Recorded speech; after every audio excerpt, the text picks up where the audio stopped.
Estamos ao vivo novamente, parte 2 da nossa live. Vou colocar aqui o nosso tema dessa noite: Sentido da Vida. Contamos com a participação do professor Maurício Sandro, ele que é nosso parceiro aqui nas lives e na vida. Foi meu professor de filosofia, meu professor de teologia, é meu amigo nessa jornada aqui de construção da nossa existência. É sempre uma alegria contar com as contribuições dele. Boa noite para quem está voltando. Gildean Lira, seja bem-vindo. Boa noite para quem vai chegar depois. Hoje, dia 10 de setembro, Dia Mundial de Prevenção ao Suicídio. E aí, nesse mês, Setembro Amarelo, hoje é o ponto alto dessa campanha, por conta do dia de hoje. E aí a gente reabre as nossas pequenas sessões não, as nossas lives. Hoje eu estou com a palavra sessão na cabeça. A gente abre essa sequência de lives. E aí nessas lives, hoje a gente traz o professor Maurício. Na próxima quarta-feira a gente tem uma live sobre prevenção e pós-venção ao suicídio. Então, são temas que a gente vai construindo, mas a gente acha que é pertinente que se comece a reflexão sobre sentido da vida. E a partir daí a gente vai abrindo outros temas que tocam e que são desdobramentos dessa reflexão. Então aqui está chegando o professor Maurício. Vocês que já chegaram, sejam bem-vindos e bem-vindas. E agora a gente aguarda o professor Maurício. Pronto, voltou o professor Maurício. Tava com problema aqui para carregar, mas estamos aqui. Eu estava lembrando, uma coisa que parece bem simples, assim, aquela história tradicional grega dos pequenos prazeres da vida. Eles garantem felicidade e tal. E aí é interessante porque se a gente pegar um exemplo da nossa sociedade, do nosso modelo de sociedade, isso se quebra, porque assim, o prazer de poder comer de forma confortável e comer bem. Esse prazer da comida, que é uma coisa simples, mas é uma das grandes necessidades que nós temos. E o nosso cotidiano nos rouba até isso, porque você come em pé, cumprindo horário, correndo, come uma besteira ali no caminho. Então veja que para casar o encerramento daquele primeiro momento e abrir esse aqui, como essas coisas simples e cotidianas nos são tiradas. Um outro exemplo disso é que o nosso sono também está hipotecado, né? Porque a gente dorme pelas obrigações que se tem, o despertadorzinho lá nos tira do sono. E tem gente que acha um triunfo conseguir se acostumar a acordar antes do despertador tocar, né? Ela antecipa o despertador. Então veja que são pequenos prazeres que poderiam ser momentos de satisfação e termina que são hipotecados, né? A gente não tem mais a posse plena deles. Só para falar um pouco sobre essa dimensão das coisas mais simples da vida, né? Que garantem um sentido e que, de uma certa maneira, a gente não acessa mais. Uhum. De alguma forma, eu vou continuar nessa perspectiva dos orientais para falar até de um texto é, é, que eu não sei se as pessoas já ouviram falar, que é o chamado Caibalion, né, que teria sido um texto, digamos assim, retomado, reescrito por um autor no início do século XX, mas que as ideias desse texto elas teriam vindo, digamos assim, de Hermes Trismegistus, que seria um grande sábio, né, egípcio, e que a sua sabedoria influenciou muito, inclusive os gregos. Então, assim, tem muita coisa do Egito ali anterior à Grécia, né? E esse, digamos assim, ele teria apresentado 7 grandes regras, digamos assim, não é? Vamos tomar aqui a regra não no sentido não tanto de enquadramento, não no sentido fixo, mas no sentido de linhas ou de possíveis direções para a existência, né? E cada um de alguma forma vai, digamos assim, dando o sentido dessas regras. e não vai dar tempo a gente falar sobre as sete, né? Hum. Mas, digamos assim, esse livro Caibalion é um livrinho fininho, né? São, são 15 capítulos, mas bem curtos mesmo. E cada capítulo desse fala um pouquinho sobre os primeiros sobre as regras e depois uma espécie de explicação. Mas você falou aí dos estoicos, aí eu lembrei, que você falou da questão da natureza, né? Você fala muito de uma Uhum. lei da natureza e nós às vezes nos distanciamos dessa lei da natureza, né? Como se existisse algo de tão especial no homem, né? Esse homem que Uhum. está destruindo a própria natureza e às vezes a vida desvinculada, digamos assim, dessa dimensão do todo que, né, durante muito tempo aí a palavra holismo, holística estava em moda, mas essa ideia, né, de viver integrado nesse todo, né? E aí, uma das primeiras regras que teria sido ensinada pelo egípcio seria a regra do mentalismo, né? Não o mentalismo como se entende hoje, às vezes de modo meio superficial, que basta você pensar positivo que as coisas vão acontecer todas dessa maneira, não é nesse modo, mas alimentar a mente de alguma forma com esses valores, com essas questões da vida interior, com aquilo que possibilita, digamos assim, o crescimento, com aquilo que nos tira, digamos assim, da mediocridade, porque se a mente estiver só ligada à mediocridade, obviamente, de alguma forma, as influências serão muito grandes, é nesse sentido que ele coloca. Mas um segundo, e assim estou quase que dando um salto muito rápido, quase não, estou dando, um segundo princípio seria o princípio da coerência. Aqui eu estou falando desse princípio para, de alguma forma, fazer uma ligação com aquilo que você falou dos estoicos, da questão dessa relação com a natureza e com o todo, né? Se nós pensarmos, por exemplo, no sistema solar, né? Você tem o Sol como centro e você tem ali, né, toda uma realidade de entes, por assim dizer, de planetas de astros que estão em torno, digamos assim, desse centro. Então, se diz o seguinte no Caibalion, que esse princípio de coerência seria que em tudo existe um centro também, né? Na dimensão física da existência, na dimensão, digamos assim, biológica, na dimensão espiritual, mas vamos colocar aqui na dimensão, digamos assim, dos valores, né? Ou seja, o que é que nós temos na nossa vida como centro em torno do qual as outras coisas que também fazem parte da vida e que são importantes, as outras coisas giram, né? Que aí talvez a gente pensando nesse princípio da coerência do Caibalion e talvez essa integração da natureza, né? Exatamente porque a coerência é porque assim como no sistema tem um centro, né? Tem um centro também na nossa vida, na nossa existência. E qual é esse centro, né? Que aí a gente trazendo para o tema podia perguntar qual é essa direção, né? Ou o que é isso que de alguma forma também nos move, mesmo estando à frente, né?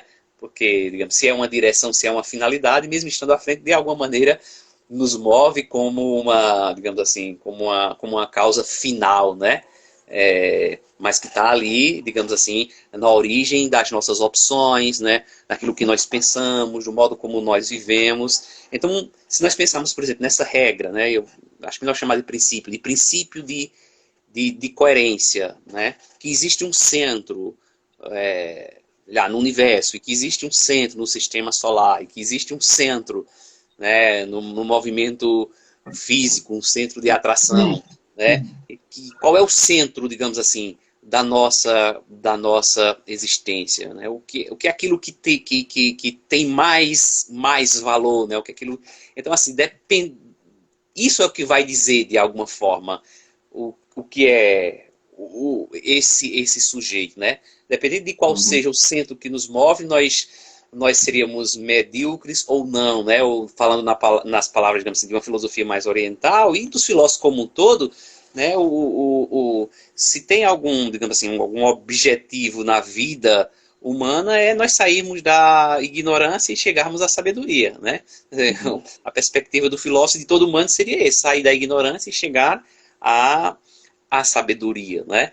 E a sabedoria, dependendo do que seja o centro, vai fazer com que nós enxerguemos nessas coisas cotidianas, nessas coisas pequenas, né? Nesse cuidar de uma planta, nesse ouvir uma música ou nesse caminhar pela praia, né? Permitindo que a água toque seus pés, sem que você se antecipe para chegar a água primeiro, quase que tentando quebrar, digamos assim, esse vínculo, né, com a natureza, ou com a lei das coisas, natureza nesse sentido, e lei também nesse sentido, não no sentido de uma imposição, mas daquilo que é o universo, daquilo que é a natureza. Acho que esse princípio da coerência é muito interessante, né? Porque se, por exemplo, se nós olharmos para o céu, tem tanta a noite, tem tanta beleza, talvez falando até agora de um modo mais poético, tem tanta beleza e ao mesmo tempo tanta simplicidade, né? Uhum. Tanta simplicidade. Então, se eu pegar o princípio de coerência, talvez a necessidade de eu enxergar essa beleza nas coisas simples da vida. Porque quando eu quero enxergar só nas coisas muito complexas, nas coisas muito sutis, ou naquilo que o consumismo diz que é valor, né? Eu acabo chegando numa situação em que eu nem alcanço isso, né? E talvez não tenha essa beleza toda, né? É, nem todo mundo, para viver bem, né? Para chegar à eudaimonia, precisa de um celular de última geração, né? Ou de um carro, né, que se atinja não sei quantos quilômetros em menos segundos, ou precisa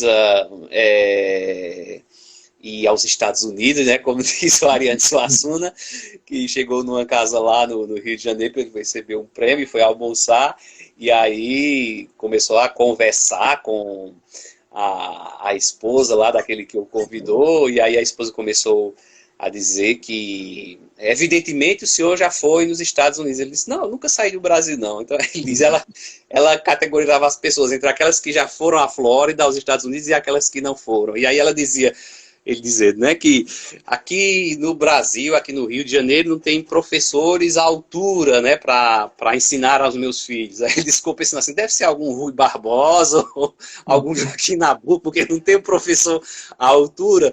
Então, assim, existem estilos de vidas que são construídos como se fosse uma espécie de paraíso, né, e nem todo mundo quer esse paraíso. O meu paraíso pode ser, né, o meu cotidiano, né, com as pessoas que eu encontro na rua, e aquilo me traz digamos assim, esse sentido, né, ou esse caminhar pela praia, né, um momento de silêncio, né, traz tanta coisa boa e mais realização, talvez, do que o que as pessoas acham que seria o motivo da sua felicidade, quando pode ser exatamente algo que produz essa frustração, né? Porque me parece que a marca da vida, de alguma forma, é esse movimento. Inclusive, o Clodovis Boff vai dizer, né, que além de ser uma questão auto-implicativa, é uma questão que ele diz que é permanente e que, na maioria das vezes, é uma questão que não se aquieta, digamos assim. Ou seja, nós não estamos totalmente satisfeitos com as respostas, né? Porque Uhum. ela é contínua, por isso que não pode ser dada já previamente. Uma Senão a vida seria resposta engessada, né? empobrece, né? Uma resposta prévia empobrece. Se tiver um roteiro definido, não tem o espanto da vida, né? O encanto Exato. não acontece.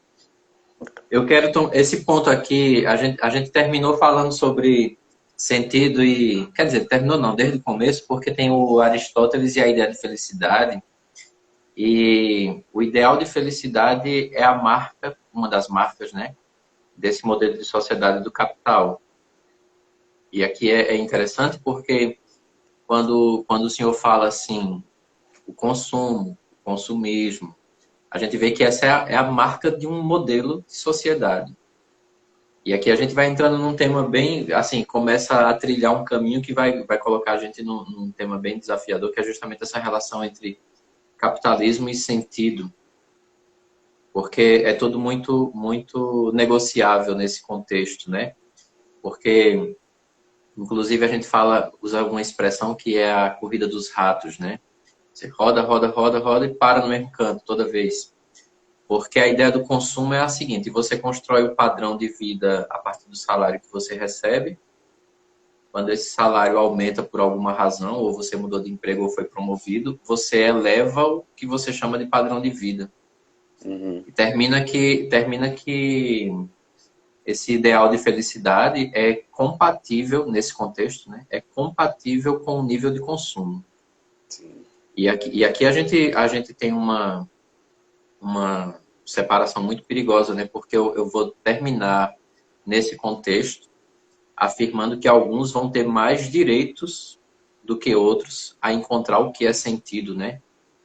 Então a gente percebe essa estrutura de capital ou do capital é justamente o fator que eu estava lendo esses dias um texto do Marx acerca do suicídio, né? Sobre o suicídio, né? Ele pode ser baixado aí em PDF no Google, todo mundo encontra. E tem uma frase, aparece várias vezes lá uma expressão que diz assim: esse modelo de sociedade é um modelo de sociedade que alimenta o suicídio, sem sentido, né? E aí tem um aspecto mais brutal do texto quando ele diz assim: olha, suicídio, olha, é nordestino, né? O nordestino da gente. O suicídio, o suicídio não é antinatural, porque a gente se acostuma a ver isso todo dia nesse modelo de sociedade. Tem um apego a essa expressão, nesse modelo de sociedade, né? Inclusive, o texto começa fazendo uma análise de alguns relatos de suicídio. E aí tem um ponto interessante, porque são suicídios de mulheres, né? Patriarcado, Sim. capitalismo, sentido. Aí é interessante. Mas aí eu estou fazendo isso para lhe provocar para vir para esse ponto, né? Dessa relação de sociedade do capital e sentido. Não a gente perceber como essa sociedade infiltrou na ideia de um sentido essa noção de consumo, né? E como a felicidade parece vinculada a isso. E aí tem uma coisa que me incomoda, e toda vez que fala de felicidade e capitalismo eu tenho que lembrar, eu gosto muito do Will Smith, eu acho ele um ator fantástico, mas aquele filme lá, A Procura da Felicidade, me incomoda de uma ponta a outra, porque é a propaganda desse esquema. Realização pessoal e felicidade com a ascensão financeira. Até a rejeição de coisas que são naturais, tipo não ir no banheiro, ou não beber água para não perder tempo indo no banheiro. Então, Uhum. e isso aceito como natural, né? Então, assim, para devolver essa provocação, né? Capitalismo e sentido. É. O Frankl, ele numa.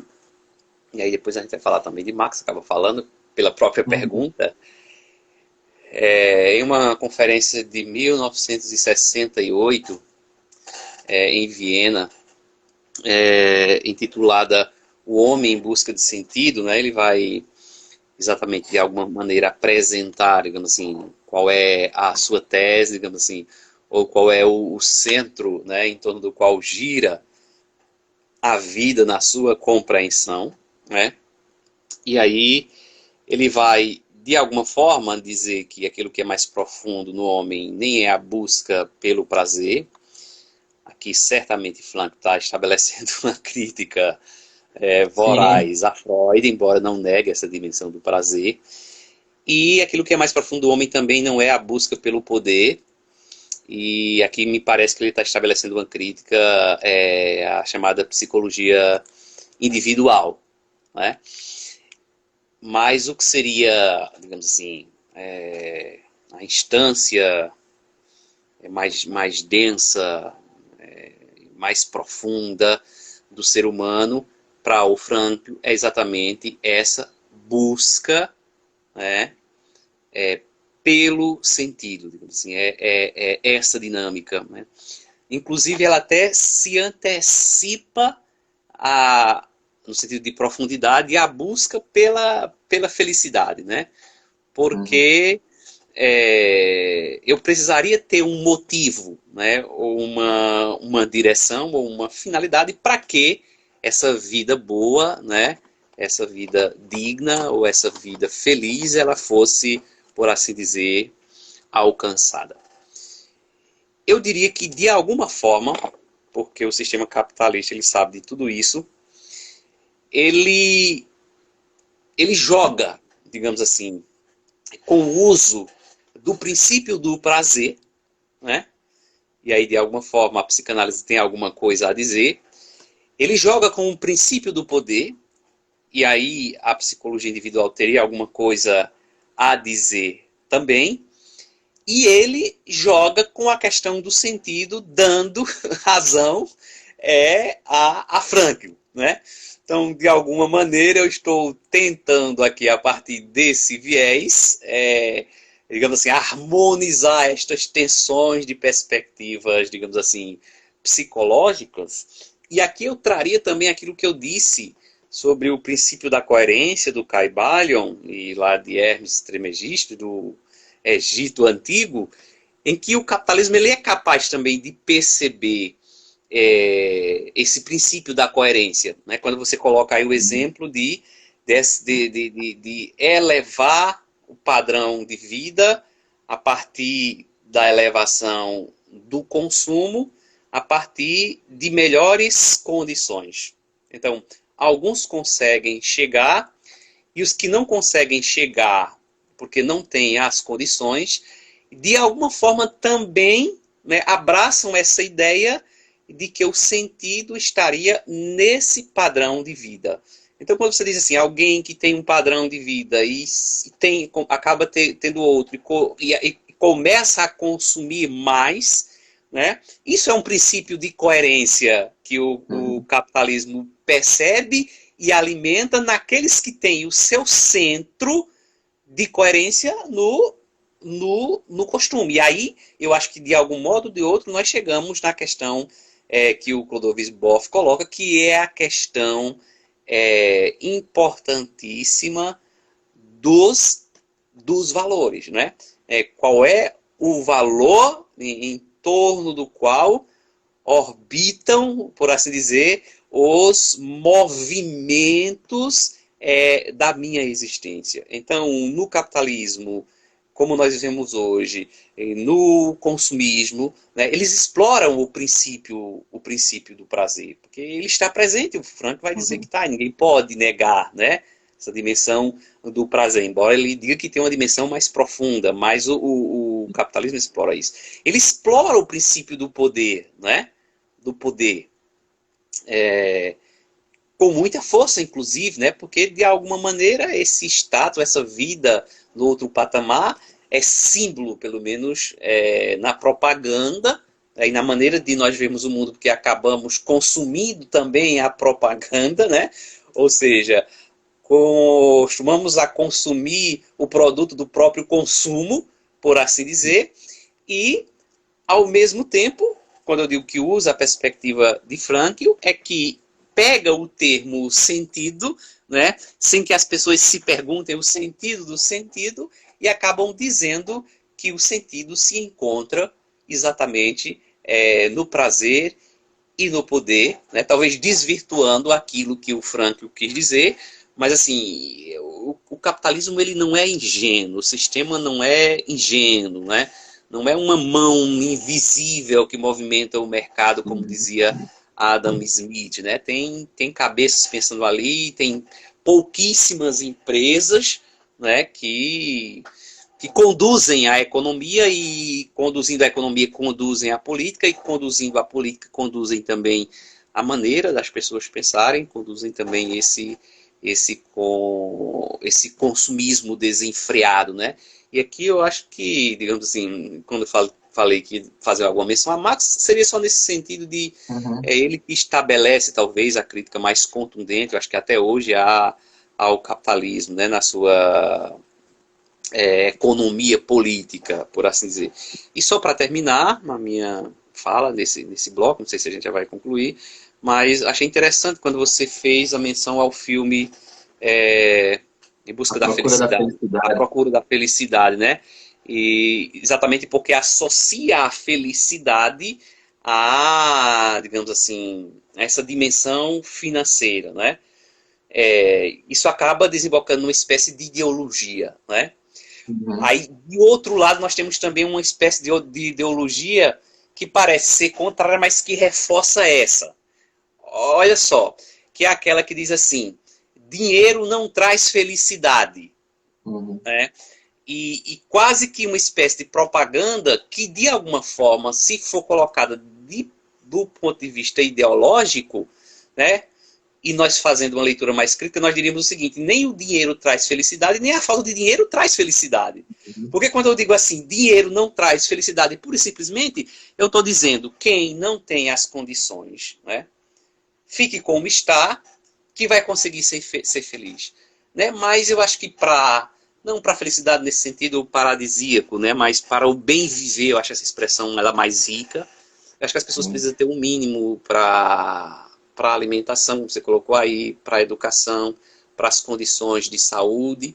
Né? Porque essa frase que dinheiro não traz felicidade, e realmente não traz em si mesmo, mas ela tem uma carga ideológica muito forte que pode apontar para outra ponta como se a falta de dinheiro por si mesma trouxesse felicidade. Né? Então acho que ela não tem a ver muito com o ter o dinheiro nem com o não ter o dinheiro. Uhum. Tem uns outros elementos. Mas se eu coloco só desse outro lado, eu acho que corre esse risco de, não, você se acomoda aí na situação, tem uma sociedade totalmente desigual, né?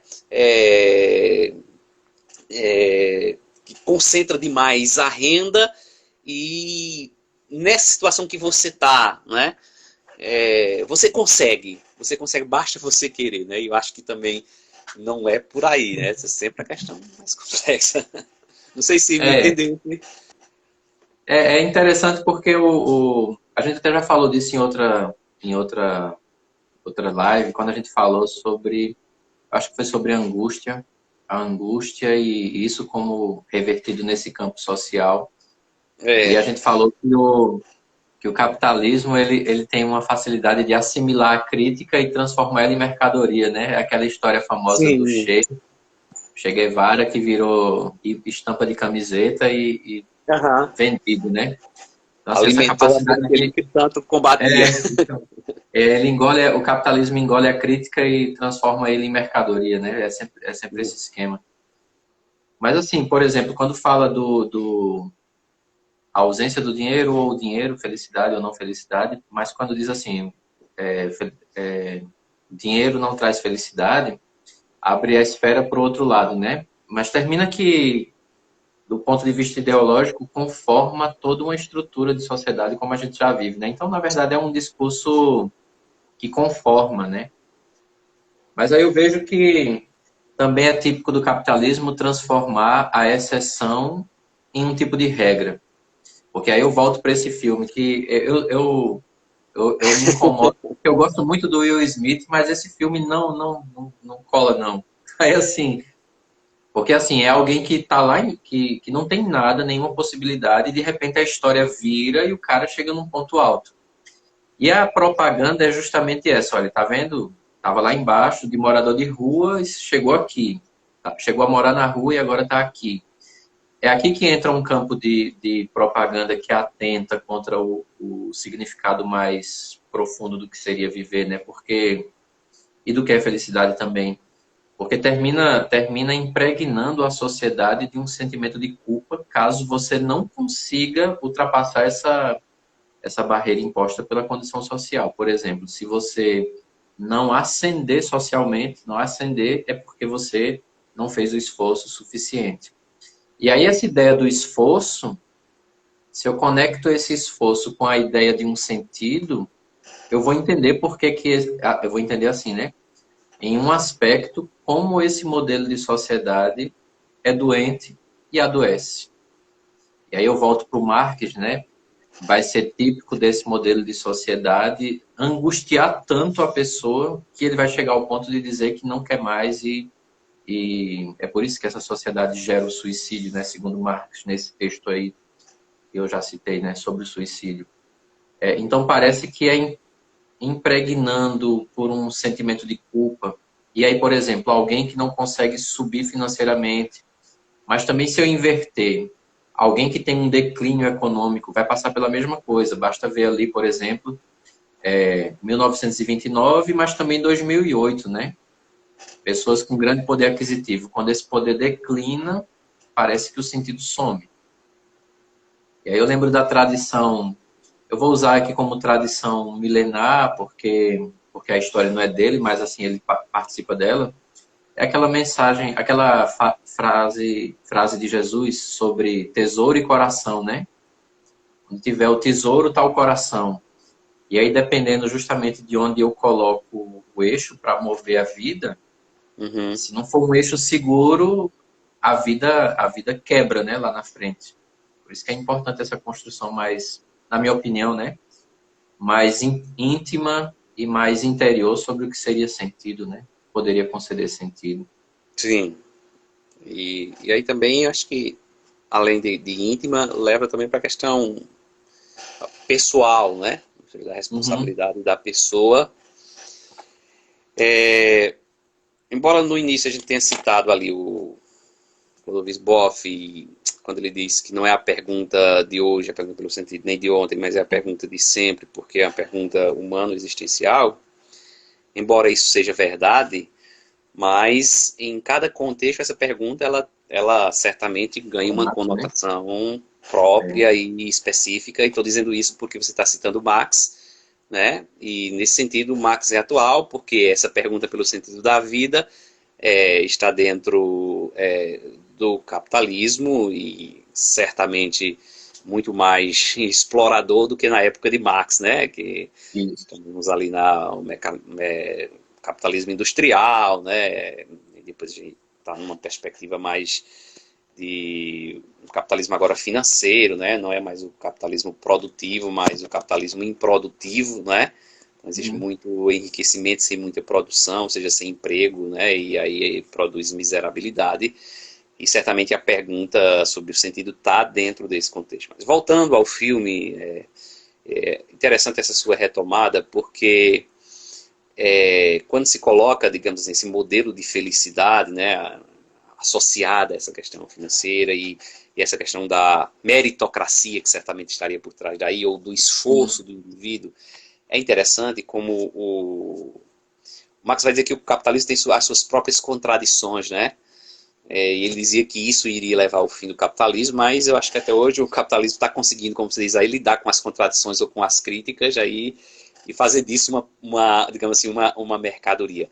E é interessante quando eu digo uma contradição em paradoxo, é que, mesmo dizendo isso, na verdade o capitalismo ele não está preocupado, digamos assim, com o sujeito, né, ou com a pessoa individual que suba de patamar. Não é a preocupação com a pessoa pela pessoa.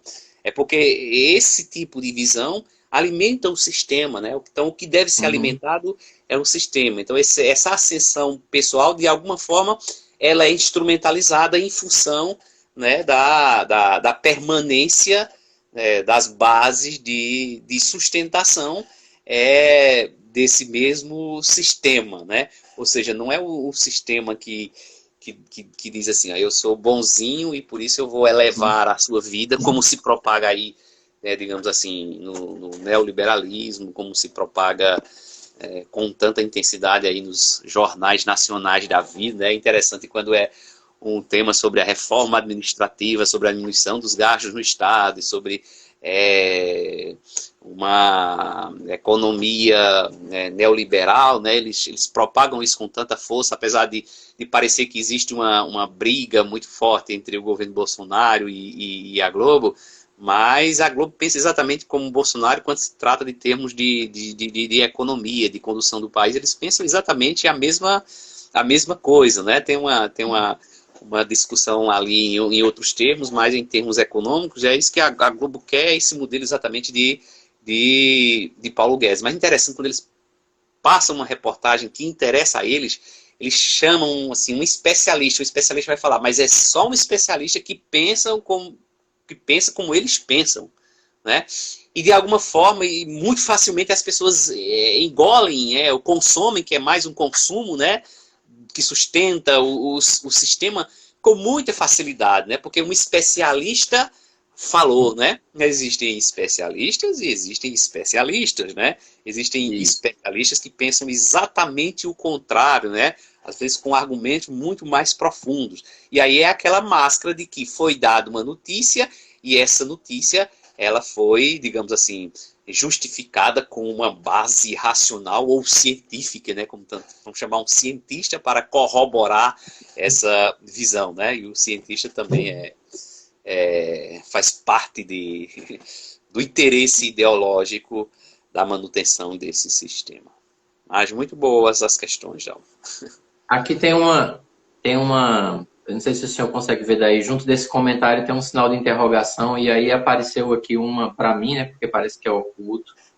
Apareceu um comentário que eu acho que agora é a hora da gente jogar ele para cá, porque é uma ideia sobre sentido da vida e sofrimento.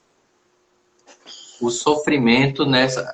Aí, assim, falar sobre sentido da vida e sofrimento é um mundo, né? A gente vai abrir uma outra live para falar disso, mas assim, eu vou tentar então afunilar essa perspectiva aqui. Nessa ótica de uma... Eu vou recorrer a Camus aqui nesse negócio. Então. Uhum. A ideia do sentido da vida sendo desprovido a vida sendo desprovida de um sentido já pré-concebido e entregue, exige da pessoa uma resposta a essa vida. E eu acho que o sofrimento se encaixaria aqui, porque no momento em que você percebe que a responsabilidade sobre o sentido da vida é uma responsabilidade sua. E aí eu lembro do Nietzsche, né? Uma frase do Nietzsche ali que diz assim, ó, ninguém vai construir a ponte que vai atravessar o rio da sua vida. Só você pode construir isso, né? Eu acho que é aqui que nasce, entre as várias perspectivas possíveis, é aqui que nasce uma perspectiva de sofrimento muito produtiva. Porque esse sofrimento até podia abrir aqui a partir da angústia, né? Porque assim, eu sou colocado diante da necessidade de definir um rumo para a minha vida. Mas definir um rumo para a minha vida exige muita coisa, porque eu tenho que dialogar com tradições, com expectativas. E muitas vezes, para afirmar esse sentido, eu vou me deparar com um sofrimento profundo, né? Porque são as rupturas necessárias. E essas rupturas que fazem com que a vida seja vida de acordo com o que eu vou construindo, né? Então, bom, assim, essa questão que apareceu aí sobre sentido e sofrimento, eu queria propor um caminho que fosse por aqui. O sofrimento termina sendo necessário quando você faz a opção pelo seu próprio caminho, pelas rupturas necessárias nesse processo, inevitavelmente se vê uma linha de sofrimento. E aqui uma outra que aí eu acho que é coerente também com o que a gente falou agora sobre capitalismo, porque muitas vezes o sofrimento, em paralelo com o sentido da vida, é a minha não adequação ao que o sistema impõe. Isso também traz um sofrimento. Só que aqui adoece, né? Aqui é um sofrimento que adoece. Porque, por exemplo, é justamente a noção de prazer, a noção de poder, o não alcance desses princípios aqui. Então, geraria um sofrimento. Adoecedor, no caso. Então, eu veria nessas duas possibilidades. Ou enquanto consequência necessária da liberdade, e do outro lado também como uma não adequação às expectativas do sistema. No primeiro caso é positivo porque exige que eu avance, no segundo caso é adoecedor. Não sei se o senhor... Sim. Eu acho que em toda questão, ou em quase toda questão, nós acabamos abraçando certos pressupostos. Quando eu digo pressupostos, é como se fossem verdades que nós já admitimos, e a partir dela é que nós fazemos uma discussão. Isso. E aí eu acho que um dos problemas é isso. Porque enquanto a gente não quebra esse pressuposto, a gente não consegue pensar nem ver de uma maneira diferente. Por exemplo, qual é o grande problema de um certo dualismo que marca o Ocidente? É que, dentro dessa pergunta, uma coisa parece ser o sentido, e a outra coisa oposta ao sentido é o sofrimento. Então, se eu for refletir a partir dessa verdade, desse pressuposto, eu posso ter as melhores ideias do mundo, mas eu vou sempre girar em torno de algo que está me amarrando e não faz com que eu dê um certo salto para ver a coisa de uma forma diferente. Então, sofrer não significa não ter um sentido para a vida ou para a existência. Até porque não existe existência e vida desprovida de sentido, nem desprovida de certa angústia, pelo menos em algum nível. Né? Então, qual é o problema? E aí entra também, eu acho que a questão do sistema, né? Do sistema capitalista, que é um sistema adoecedor, né? Que produz um sofrimento que é um sofrimento adoecedor. Não aquele sofrimento que resulta da sua responsabilidade em assumir a vida e assumir as suas escolhas, né? Ou assumir um princípio de coerência, né? Ou assumir um princípio em que, de alguma forma, eu saio do modismo do modelo capitalista. Você vai sofrer, porque é nadar contra a corrente, né? Mas talvez, quando você tem essa perspectiva, né, com clareza, você tem um sentido e uma direção, né, muito nítida na sua existência, embora isso vá provocar sofrimento. Então eu acho que é como se nós tivéssemos, e eu achei interessante a pergunta, que vale para outras tantas perguntas, a necessidade de reconstruir ou de refazer a pergunta. Não vamos pensar numa vida que seja plena de sentido encontrado como uma vida desprovida de sofrimento. Né? Porque aí é sair da própria vida, sair da própria existência. E aí a gente entra numa espécie de armadilha que é cada vez mais adoecedora. Né? Por exemplo, uma vez numa aula de psicanálise, a professora perguntou assim: o que é a loucura? Aí alguns responderam: é algo que sai da normalidade, né? Aí que ela me perguntou diretamente o que é a loucura. Eu disse: é uma maneira de ver a vida. Né? Então, assim, você pode ter um sentido muito grande, ou ter um bem viver na sua existência, mesmo numa existência que esteja eivada de certo sofrimento. A gente vê isso com muita frequência na vida das pessoas. Né? Por isso que, trazendo talvez por exemplo mais claro, a gente encontra tantas pessoas que a gente pergunta como é que uma pessoa sofre desse tanto e consegue tá de bem com a vida, ainda consegue sorrir, né? Como é que a pessoa consegue... E aí, por outro lado, a gente vê que tantas outras pessoas parecem reclamar da vida, né, por motivos que para essas outras pessoas seriam motivos banais, né? Então eu acho que essa questão aí ter cuidado para quando a gente fizer uma pergunta, eu estou dizendo isso, não para a pessoa que fez a pergunta, é para mim também, para todo mundo. A gente, de alguma forma, já não conduzir a resposta pela pergunta que a gente fez. Ou seja, de alguma forma, a gente já respondeu com a pergunta. Né? Porque a gente já partiu do pressuposto de que são duas coisas separadas. Né? A gente fica enganchado, né? Como é que eu não tenho sentido da vida? Então, minha vida não tem sentido porque eu estou sofrendo. Não é assim, é um pouquinho mais complexo. Até porque é aquela história, né? Ou, né? Ou sentido ou sofrimento, né? Parece que... Só que tem um ponto interessante sobre... Claro, né? É interessante assim, além de tudo que já foi falado, mas assim, em relação a sofrimento, porque faz parte da própria construção de processos de maturidade na natureza, né? Por exemplo, passagens da larva para a borboleta, por exemplo. Está inscrito na natureza, na ordem natural, que vai existir sofrimento. A nossa chegada ao mundo trouxe sofrimento para alguém, embora tenha felicidade ali, mas então não dá para se desvencilhar dessa ideia de sofrimento. Só que eu queria pegar um ponto específico só para trazer também à luz aqui uma outra coisa que é uma armadilha dessa sociedade do capital. Eu acho que essa história de sociedade do capital é influência de Mesaros, né? Eu depois que encontrei com ele, acabou-se essa história. Virou uma chave, né? Mas assim, quando eu faço a construção de uma ideia de sentido, e aí vamos supor que essa ideia de sentido para mim conseguiu virtualmente alcançar um nível que eu digo, não, meu sofrimento é pequeno porque as coisas já estão bem organizadas, tem um controle, né, virtual. É aqui que entra uma armadilha, né, dessa estrutura de sociedade, porque ainda que eu tivesse na melhor condição possível, o sofrimento do outro deveria me incomodar, né? Então, ainda que eu tivesse como construir um sentido para mim desprovido de sofrimento, o fato de ter alguém aqui próximo ou longe que não consegue, que tem um nível maciço de sofrimento na vida, isso deveria me incomodar. Então, ainda que não fosse o meu sofrimento, mas o sofrimento do outro estaria ali presente como um tipo de exigência para o próprio sentido da vida, né? O próprio sentido que eu construo.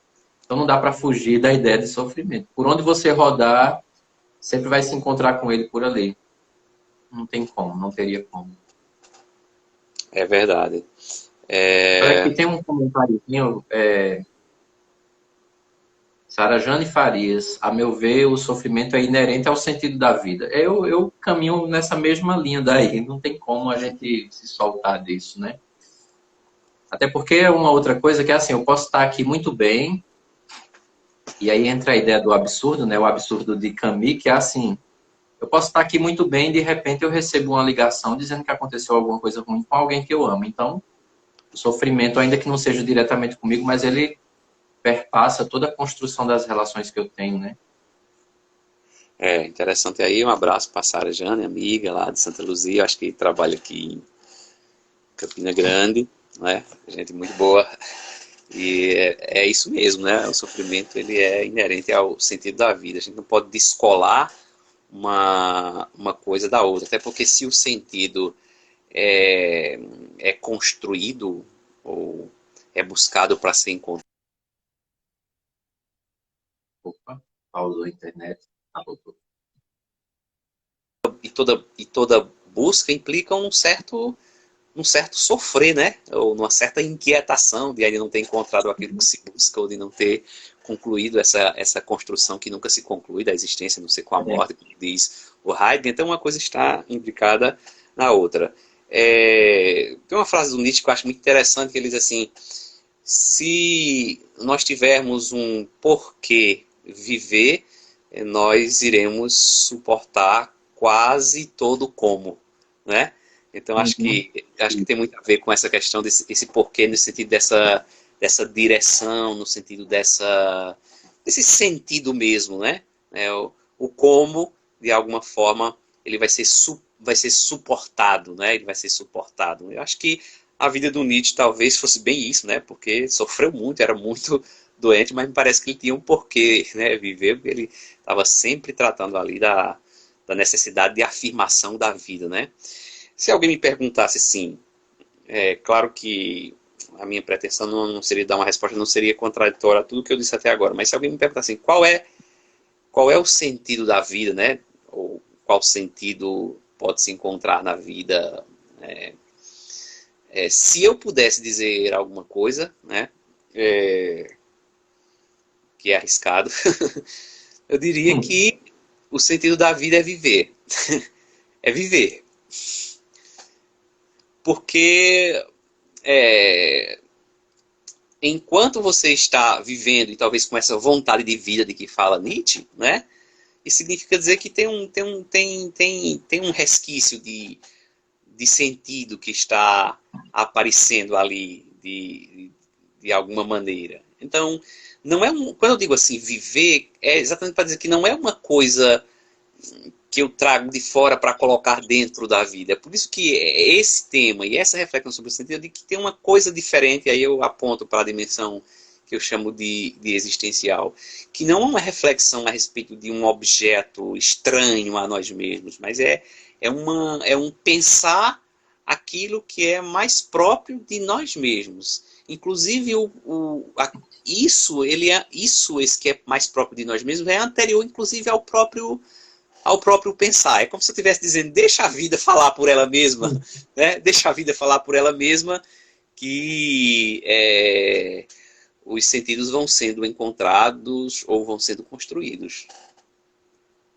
Tem um comentário aqui sobre a relação entre os coach, proposta de vida, o melhor da pessoa. É interessante porque eu tenho uma resistência enorme a essa história de coach, né? Porque assim, essa história de puxar o melhor da pessoa, mas você percebe que os objetivos aí são sempre de adequação a sistemas, né, que estão ali Sim, montados. Então, o melhor da pessoa do ponto de vista é que nem Foucault falava, né? Foucault falava economicamente produtivo, socialmente dócil, né? Então, eu tenho uma dificuldade enorme. exatamente. Exatamente. Mas eu concordo com o comentário que está sendo feito aqui, né? Que é curioso perceber aí como. Mas aqui também tem uma norma dessa estrutura do capital, né? Tem alguém apontando o caminho para que eu seja mais adequado ao sistema, né? Então, é uma coisa que eu olho sempre de maneira atravessada, né? Eu tenho dificuldades com isso daí, até porque o melhor da pessoa na ótica do sistema, né? Não existe esse melhor aí, não pode existir isso, né? Porque a particularidade de cada um vai mostrando outros rumos, né? Agora também faz parte dessa estrutura de exigências, cobranças e de resultados que a gente vive em sociedade, que por si só já é um fator de adoecimento, né? Exato. Que é E aquilo que vai ser puxado, o melhor de si mesmo, é exatamente o que você está dizendo aí. Aquilo que vai corresponder, alimentar o sistema e vai fazer com que ele funcione, né? É sempre na linha da produtividade, né? isso. Menos tempo, mais produção e mais eficiência. Quando se diz menos tempo, não é que o trabalhador vai trabalhar menos tempo, ele vai produzir mais em menos tempo, mas todo o tempo vai ser ocupado em produzir cada vez mais em cada vez menos tempo, né? Então, é o melhor de si mesmo para chegar aonde, né? Então, Uhum. também tem uma certa até aversão mesmo a essa ideia de coach, porque primeiro já se teria um sentido prévio, que é esse sentido do sistema, e depois, de alguma forma, parece que é ele que vai extrair de você aquilo que é melhor de você, né? Então, assim, mais uma vez, eu acho que a crítica do Frank cabe muito bem aqui, não pode ser dado, porque senão seria moralismo, né? Ou Isso. propaganda. Suprime a liberdade, né? Suprime a Exato. liberdade. A gente tem aqui, pelo nosso tempo, 9 minutos. Eu considero que a gente chegou num campo bem interessante do debate, mas eu deixo aí na sua mão a condução desse tempo que nos resta aqui. É, Eu queria propor só uma coisa ainda, vai eu propondo, né? Essa história a gente falou de um sistema de produção, sentido, felicidade, essas coisas vão sendo assimiladas, né, pelo grande sistema. Mas, assim, eu queria falar sobre nesses últimos minutos, apresentar a ideia de vazio. Mas não vazio no sentido de uma angústia que me provoca a decidir melhor, ou redecidir, redefinir, mas no sentido comparativo de vida, pegando essa ideia aí do coach, porque a gente vê uma vida construída de forma artificial, a felicidade, a felicidade de todo mundo no Instagram, né? Uma vida instagramável, né? Tá tudo no Instagram do jeito que deve é, ser. Ninguém tá triste, tá todo mundo feliz, mas a sensação de vazio que vem daí, né? Essa seria a minha última provocação da noite. é. Eu acho que isso é mais um. E eu vou usar os dois termos que se parecem, mas cada um tem um certo sentido. Seria um deslocamento e também um descolamento, né, da própria vida, né? Ou o sujeito está infeliz com a própria vida e aí busca uma certa fuga, né? Ou então se adequa, né, àquilo que o sistema exige, só que de modo camuflado, né? E Uhum. quando se coloca aí a questão dos Instagrams da vida, né? A primeira coisa que alguém vai colocar uma foto, se a foto não tiver como a pessoa quer, eu estou feio nessa foto, então não vou colocar. Mas isso que se está chamando de feiura é a sua vida, né? Assim como talvez o processo daquilo que chamam de embelezamento é algo também cultural e construído, né? Mas veja só, é construir de acordo com aquilo que o sistema quer. Então isso desloca e descola da própria vida. E aí acho que aí é onde causa uma certa fissura, né? E você está chamando aí também a produção de adoecimento, né? Ou seja, eu me vejo onde eu não sou, né? De algum modo, né? Aqui não está nem pensando na questão tanto de lacaniana lá, né? E freudiana, quando compara com o Descartes, né? Que diz, penso, logo existo, e o Lacan vai dizer de alguma forma, eu penso onde não sou, né? Mas estava falando mais ali da questão do inconsciente, mas seria assim, quando eu digo um deslocamento é que parece que existe um eu que não sou eu, né? Que não sou Uhum. eu, ou seja, ou uma espécie de vida que não é a minha vida, né? Então, qual seria a vida com mais sentido, né? Se é que a gente pode falar assim. Aquela vida que é a minha, né? Que tem as marcas do sofrimento e que tem as cicatrizes, né? Das quedas, né? E que tem as dores e os dramas da nossa história. Qual seria a vida com mais sentido?